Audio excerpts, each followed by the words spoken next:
We're talking about the difference between motion and movement. We can spend a lot of energy in motion and go absolutely nowhere. In general, when we're working inside an organization, we want movement over motion. We need to make sure that we are keeping our effort aligned with that process. Otherwise, we will end up exerting a lot of energy, but not going forward. I always like to have clarity. What is the thing that must happen in order for you to pass this to the next place in the process?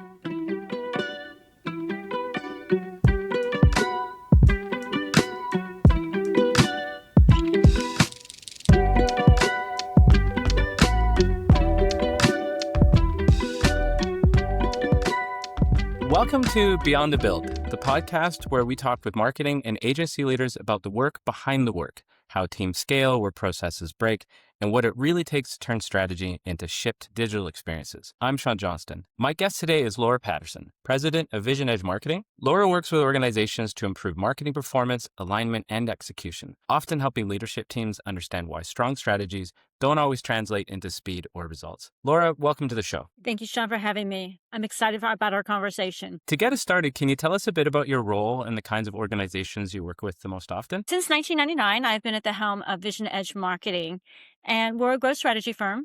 And I started it for the purpose of helping B2B companies be able to grow faster by retaining customers that matter and attracting ones that fit. So our customers typically have complex products and they need to bring a discipline of growth to their business. And we help them do that. And we ground those strategies that we help them develop in data and operational excellence. Excellent. So many of the teams you work with have solid strategies and clear priorities. When a digital initiative starts as a plan or idea, how does it typically move from strategy into execution inside those organizations? Well, today, everything is digital. So when we talk about digital, 20 years ago, that was sort of a big deal. But today, the world is digital. And so everything is integrated, right, Sean? So whether it's in real life, like at a real event, which has digital components associated with it, or an actual pure digital play, such as strictly an email campaign, everything is anchored to an outcome. So when we work with our customers, before we even talk about initiating anything, the question is, what is the business outcome we're expecting this effort, this investment to move the needle? How will this move the needle for that outcome? And what is the performance target that you want to achieve? We're in football season. Right. I don't know if you're into football. I'm not that much into football, but I'm in Texas. So one That's must real. embrace football because it's a religion here. And so you have to think about each of your plays and how you're going to move the ball down the field as you move towards the Super Bowl or the championship, whether you're a college fan or a pro fan. And so that's really how you have to think about your campaigns, is that they are plays to your playbook that is tied to outcomes, which are all the different games, in order to get the ultimate result, which in business is growth, profitable revenue growth. Right. So where do teams usually feel the most friction when they're trying to ship the work? Like, where do they get stuck? Well, they oftentimes are not connecting the initiative to an outcome, right? Right. They might say, we want to generate more leads. And I will say, great, I love that idea. What kind? How many? From where? And then how does that tie to what the business is trying to accomplish? Because if the business is customer-centric, their outcomes should be along the lines of something like, we want to retain X number of customers in this particular customer segment and grow our share of wallet with them by this amount, by the end of the year. Or maybe we want to retain X number of customers in this market segment and expand our footprint inside those companies by the end of the year by this much, right? So outcomes are formulated. So anything that marketing is doing should be within the context of those outcomes. And then the performance measures should be relevant to what it is we're trying to achieve. Does that make sense? It does, yeah. So that disconnect that can happen between action and outcome, is that more about process or people or even tooling, or is it mostly about how an organization might be structured, or a bit of all of that? It can be all of those things. Those are great thoughts. So it can have something to do with maturity of the organization and the skill sets that they have. It could have something to do with process, because if you have a process in place, regardless of the skill level, if you're following the process will be asking along the way, we'll have those gates. Have we established our performance targets? Which outcome is this initiative aligned to?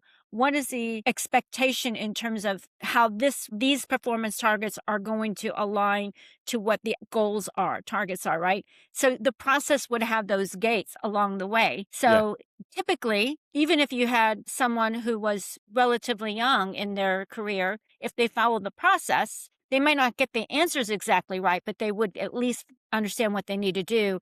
They may need help in determining what those targets are or understanding what those outcomes are. And that's, I think, a really important point. Outcomes should not be a secret, right? Everybody should know what they are. If they're a secret, then marketing cannot do their job well. So that's really important. Imagine, too, they can't be moving all the time either. It's really hard to hit a moving target. I think it's important for their organization to understand what their planning cadence is, what their time horizons are. Are they planning on a calendar year? Are they planning on quarterlies? And that's really critical to the organization's rest of how they roll out their plans. So marketing should be thinking in the same planning horizon as the organization is thinking. Right. Yeah. Yeah, that makes a lot of sense. So I wanted to talk about this idea of the production plateaus. That's the moment where teams simply can't move any faster, even when more hours or resources are added. So when you hear that phrase, what comes to mind? Well, I mean, we're talking about capacity, right? Yeah. I mean, this is about capacity, whether it's human capacity, which often is the case. So one of the things that I find often happens is that lack of prioritization can affect capacity. And in manufacturing companies, which I spent a very large part of my corporate career in manufacturing and in technology, when you reach a situation of capacity, then you begin to ask yourself different kinds of questions. And depending on how quickly you need to add on capacity. Sometimes you add on capacity because you have a partner and you go to them and say, can you do this line for me? Right? Because that's how you can add capacity. Or you might double shift, have the factory open extra hours or add on weekend shift. There's different things you can do in the real world, right? But in a world like marketing, where we don't really have a factory, but it's important to think about what we're doing from the perspective of we are producing something. So the way I like to think about it, because I spent 14 years at Motorola, the father of Six Sigma. Okay, and so anything that marketing makes that you can put an S on the end of is a product. And therefore it should have a process, right? And if you're only making products that are going to deliver on the outcome, otherwise, why would you be making those products? Because that's what you're attempting to do. So to your point, Sean, when you are out of capacity, now the question becomes, is this when you want to think about a partner because you have to get it done? Or is this a priority issue where you maybe need to revisit what your priorities are because maybe what you're working on that's taking some capacity could be pulled back because it's not a priority at the moment? Or is maybe a random act kind of snuck into your production? Somebody came along and made an ask of something that isn't really tied to producing the outcome, but out of the goodness of your heart, because marketing oftentimes gets stuck with random acts, could you just order these things for me? Or could you just make this signage for me? I'm making that up, but I used to tell people it's not 1-800-marketing. It's not 1-800-marketing, I need a brochure. 1-800-marketing, I need an event. It just doesn't work like that. But those random acts steal capacity. Yeah. Well, and they can disrupt process as well. And increase marketing's risk of not being able to deliver a quality product for a priority. Why do teams so often hit a ceiling even when leadership adds more people or budget or urgency? Well, again, there's an old theorem, I'm going to butcher it, but how work expands to the time available. Right. Yes. And so again, I think it's being able to have leadership in marketing that can help the rest of the team, whatever that team is comprised of. That could be your own team or partners that are on your team that you are working with, to really have clarity around what it is that they need to be putting their energy and attention into. I believe that people go to work every day with the idea that they want to do something of value. Yeah, I agree. Yeah. And if we don't tell them what that is, they're going to come up with something. Yeah. Yeah, well, they have to fill their own blanks in, right? They have a goal they have to achieve, and they'll figure out a way if nothing's provided. We all want to feel that we are doing something worthwhile with the time that we have on the planet. it's our job as leaders, whether that's the chief growth officer, the chief strategy officer, the chief revenue officer, the chief marketing officer, to have clarity, strategic clarity. Yeah. This is what we need to be focused on now, which is one reason why I really recommend companies leverage sprints, because I think they really help organizations stay focused for short periods of time on what is important. So if you start your week with a sprint, even in marketing, right, even though it's often used in project management or in software development, it's a great tool to use in marketing to help with capacity and prioritization and making sure everybody is focused. And huddles are a wonderful tool because now everybody understands what they must accomplish that day, right? This is the priorities of that day and everyone is teed up. So I find that those two things are really good for alignment. Yeah, I think communication is absolutely key. And if you can intentionally create space for that communication to happen, then yeah, I agree. Different versions of sprints and huddles and that sort of thing there. If you leave people to figure that on their own, people tend to silo themselves, and that's where things start getting disconnected. Over here, we call this understanding what good looks like and what done looks like. Otherwise, you risk people tinkering for too long because they're nervous about shipping something that's not perfect. Okay.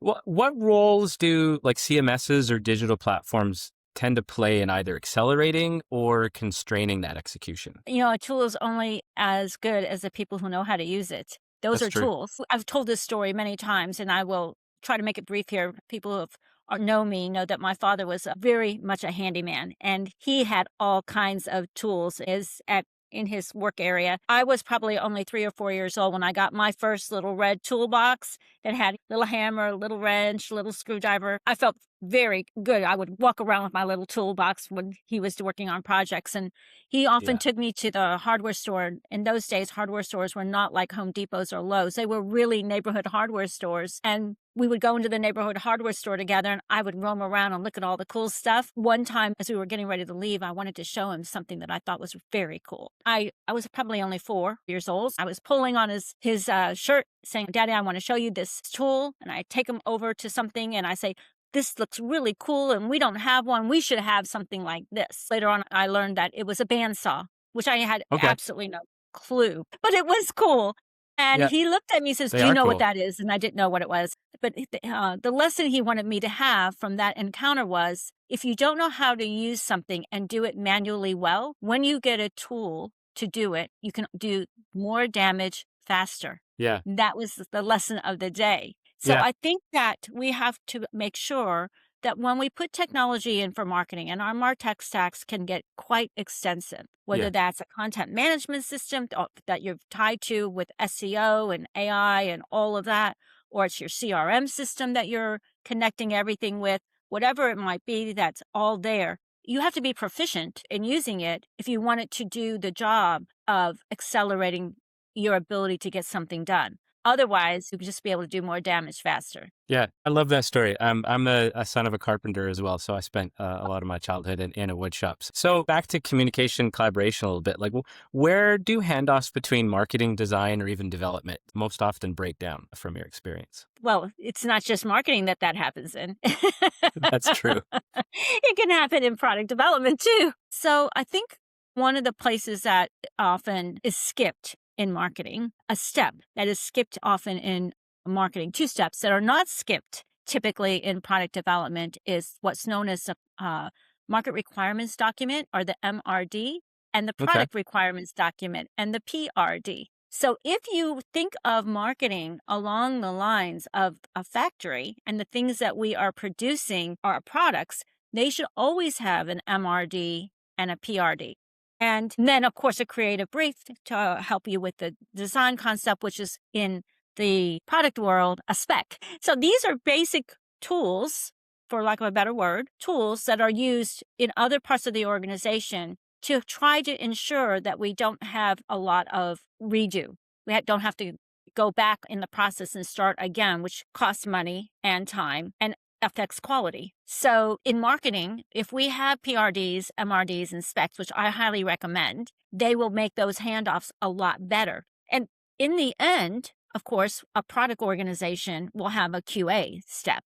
And oftentimes in marketing, we don't have a QA step, right? Yes. So we could borrow these ideas if we from other parts of the organization and modify them to work to our benefit.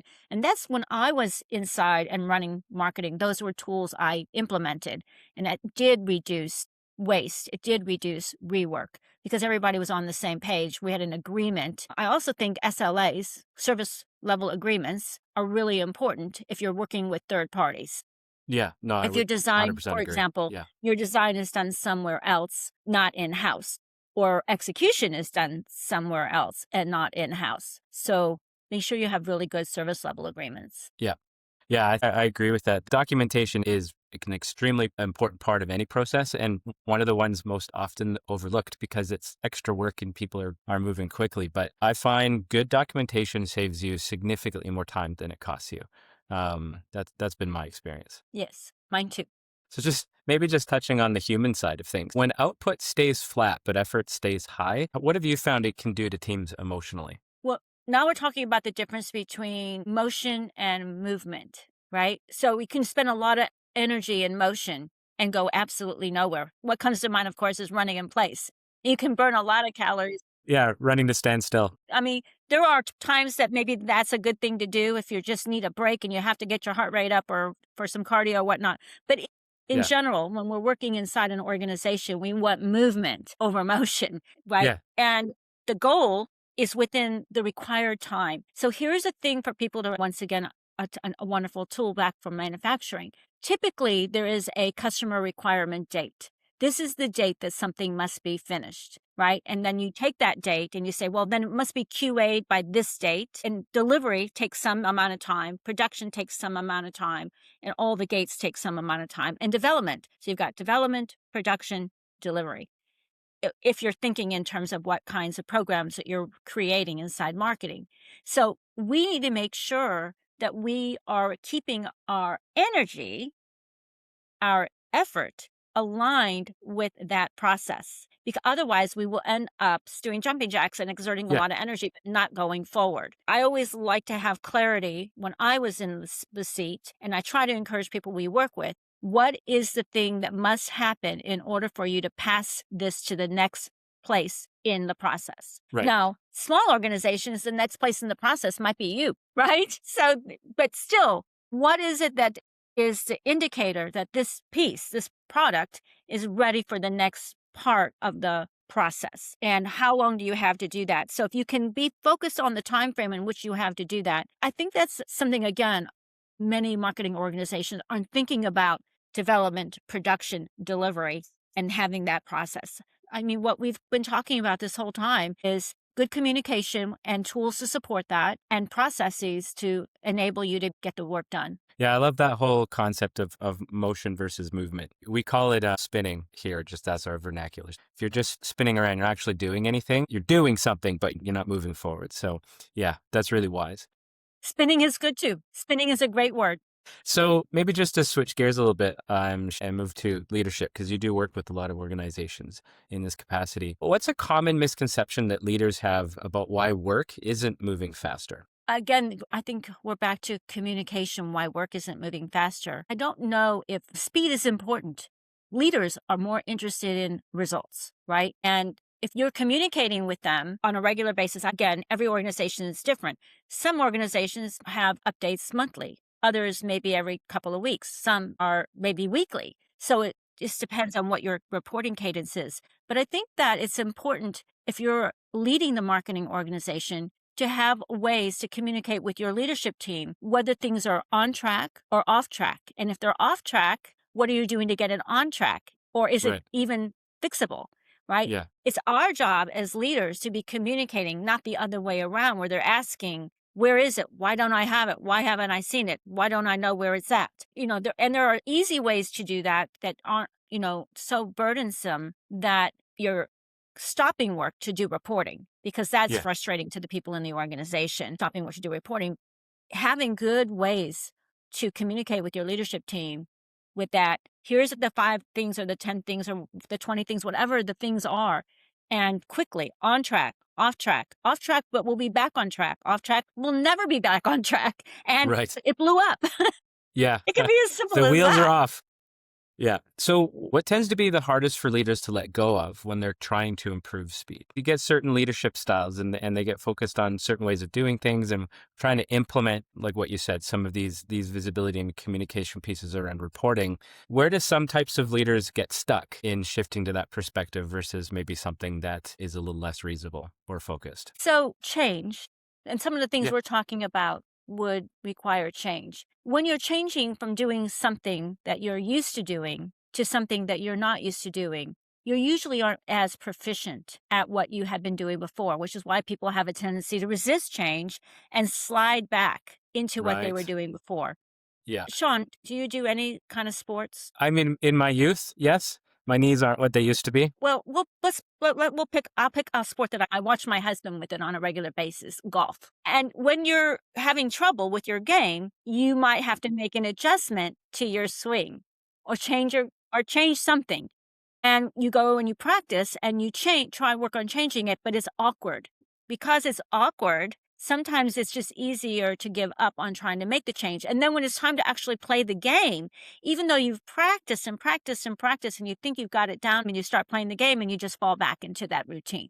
That happens to all of us in everything we do, right? It's just our habits. And so I think for leaders of marketing, having that process and having a way to encourage, being aware that change takes practice and that people will fall back into familiarity because it's easier, muscle memory, whatever. So vigilance is really important because that's a lot of effort. Some people give up, and that's why their Yeah. golf games don't get better. Yeah. I have not golfed in a long time. I gave it a good try.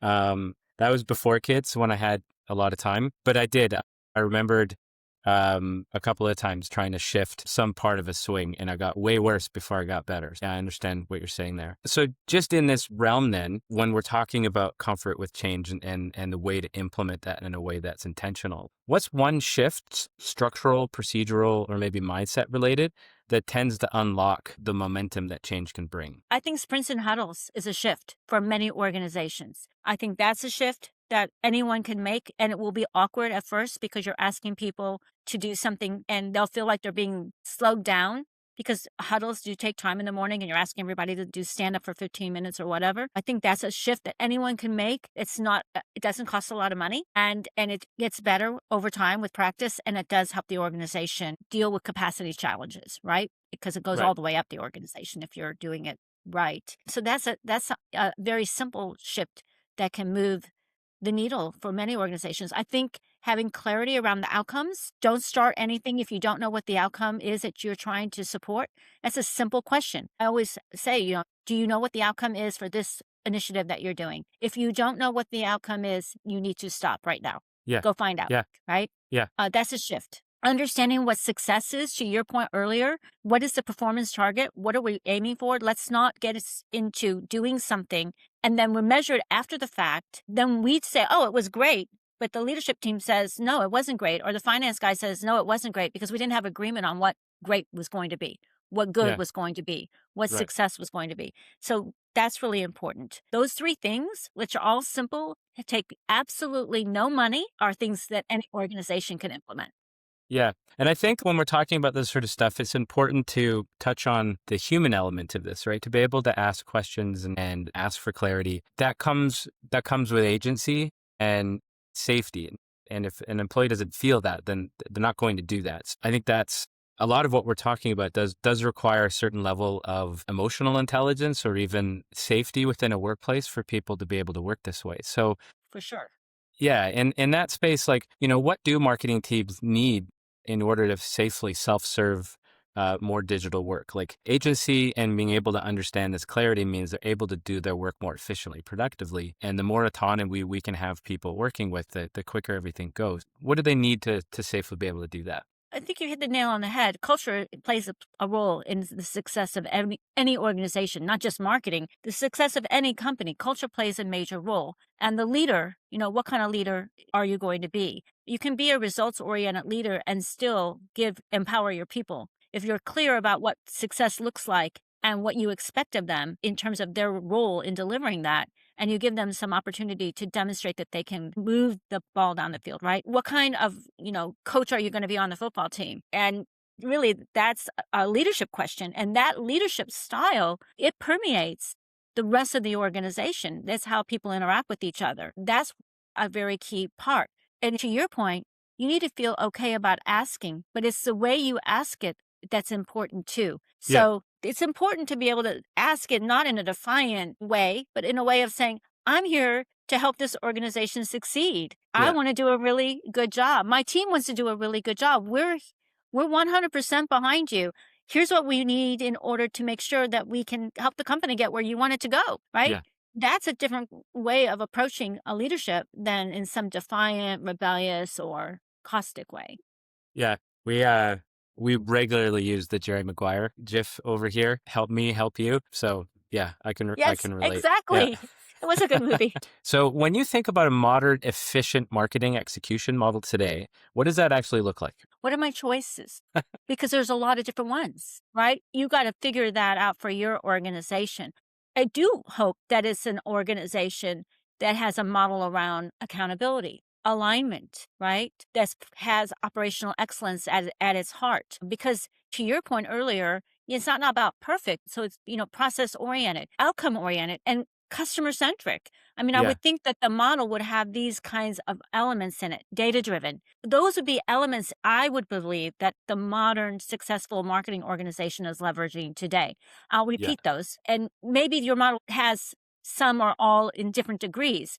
But today, there's no excuse for not being a data driven organization, insight Yeah. driven I agree. organization, customer Yeah. centric organization, performance oriented with accountability, process oriented, right? Operational excellence, customer centric. These are all things that any modern marketing organization should have as part of how they run their business. Yeah. Marketing is a business, just like any other part of the business, and it has to run with some business acumen with it. Yeah. We talk a lot over here about perfect's the enemy of done, and that iteration is a feature, not a bug. So we want to try things. Like, does it always have to be right? Sometimes not being right is how you learn to improve. I totally agree. Iteration absolutely is the way to go. Don't try to have it be perfect because things change. Your customers change, the market changes, your competition changes, technology changes. So if you think that what you're making in marketing is going to be like the end of it, Yeah. it's we just went through that ourselves in our own company. We have workbooks for some of the do-it-yourselfers and the much smaller companies who really can't leverage third parties' expertise in a big engagement. So we have these workbooks and we've had them for a while and they're very popular. And we had seen sort of some challenges that some of our customers were having. And so one of the things we did just over the last couple of weeks is added AI prompts into the workbooks so that when they get to a place and they're not really sure what to do there, they can put That's the really AI clever. prompt into Yeah. whatever their favorite platform is to Yeah. help them move that part of their effort forward. So we didn't have AI prompts when we first started creating these workbooks years ago. There was Uh-huh. no AI, right? But the technology changes, so we had to modify the product to Yeah. be able to help the customer leverage that technology. Yeah. That's really clever. I might steal that. That's a good idea. I assume there's no patent pending? No, I mean, workbooks are copyrighted, but Of course. the idea Yeah. to help, how can we reduce the friction? How can we help the customer? Yeah. That's back to being customer centric. Yeah. What's changed? Well, what's changed is people are using AI for a lot right now. Yeah. And Yeah. I mean, they're embracing it just in about everything they're doing. We need to help them embrace it for this kind of work. Yeah. And use it in a way that's actually helpful and supportive. Yeah. So, I mean, we're touching on it a little bit. Like, how should teams think differently about workflows or systems going forward? Well, first of all, way back when, in 1999, somebody wrote a book called The E Myth. I don't know if you've ever heard of it. It No, that stands for one I the haven't heard. entrepreneurial myth. It's a great book.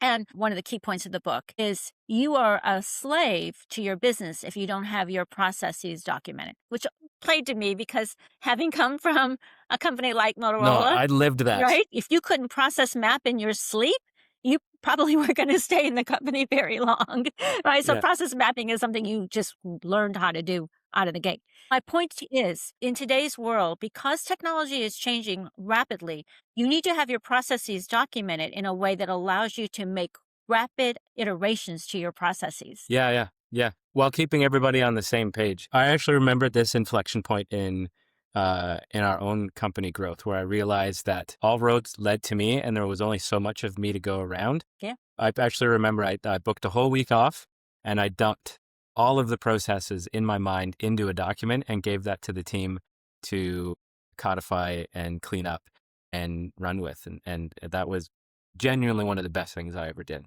Yes. And I think that marketing organizations can get lazy about process maps. Well, because it's a lot of work and it can be a little bit overwhelming. And it's one of those things that people tend to put off. We'll do it next week. Yes, because it's not perceived as getting the work done. Right? Yes. Because you know that old saying, I'm too busy chopping wood to sharpen my axe. I love that. Yeah, exactly. It's perfect. We talk about no invisible work. So if you're working on something that's not tied to an outcome or a process, then that's invisible work and you shouldn't be doing it. And if you feel you need to be doing it, that's a conversation. Yes, exactly. But I think, again, if people understand what the outcomes are that they are expected to help produce, what success is for the things that they're working on, and the processes in which they need to deploy what they're working on, Yeah. things will run more smoothly. Yeah. Yeah. We borrowed, I believe it's a Navy SEALs saying, but we talk a lot about smooth as fast. Yes, exactly. Slow is smooth, smooth is fast. That's a Jack Carr saying. He writes that in his books a lot. Oh, okay. Yeah, it's actually a core ideology over here in the sense that rushing only creates problems. So you take your time, do it right the first time, be intentional. The whole thing will work out much quicker than rushing around. And again, I think that touches on what you said earlier, the movement versus motion. Last question, where do you believe the biggest gains in execution speed will come from over the next few years? Put your crystal ball moment. Well, clearly the world of AI is affecting a lot of what we're doing. And so I'm very curious to see how AI agents are going to play out. There's a lot of buzz about that right now, and it's kind of going in the Gartner curve up in this spot up here, and eventually it will hit the trough. It's not really real yet in my mind, but I do think that that will be interesting once they are truly able to complete tasks. I think that will be an interesting way for marketing organizations to have additional team members without having additional people that will help them be able to accelerate their work. Now, it's my understanding, and this is not my area of expertise, but I am paying attention that they are task-based. They do a task and they are taught to do that task and they then can do it extremely well and very fast, right? So as we begin to look at some of the tasks in marketing that don't necessarily require human creativity, human imagination, human judgment, things that really are critical to the human part of what we do, then those tasks, I think agents will probably be able to help marketing organizations, all organizations, because they won't only be for marketing, there'll be agents for all kinds of work. Yeah, we're adding an agent layer to Refoundry, to the work that we're doing. And I would agree. The agents need to be very task-based and very specific. And so you want more agents doing smaller things than fewer agents doing a lot of things. Exactly. And one of the ways that we try to frame AI as a tool here is it's not intelligence. It's a little bit of a misnomer. It's advanced automation. So if you look at it from an automation standpoint, where it can actually make decisions, so to speak, between a bunch of options, those options have to be designed and the outcome or the tasks based on those outcomes have to be figured out. If you leave it to fill in the blanks too much, then that's when things start going off the rails. Yeah, I agree. And that's why I think it's important if the people like you and I who have parents who actually use tools and we got to be a part of that, we understand that a tool has a specific purpose, intended purpose. A hammer has got an intended purpose. It doesn't mean that it might not be used for other things, but it's really meant to be used for this. And when it's used for this, it's really a good tool, right? Yeah. Or you can't, whatever it might be. It's not magic. You can't just point a tool at a thing and expect it to do the work. But there's a human direction element to it that can't be replaced. Absolutely. And that goes back to my father's point. Know how to do the process, know what manual looks like. He was very big about that when it came to sandpaper and sanding, right? Oh, yeah. Because you can't replace the wood. If you put it in an automated sander and you don't know what you're doing, you destroyed it. Yeah, there's no going back. That's true. And in particular with AI, because it spits out such smart sounding stuff, if you don't actually know what is right, then you don't know when it's wrong. You end up running around with terrible information because the AI made it up for you and you couldn't tell because you didn't know how to do it manually in the first place. Exactly. I think in answer to your question, this part of the conversation, I'm eager to see how that all unfolds. I as well am very interested to see that.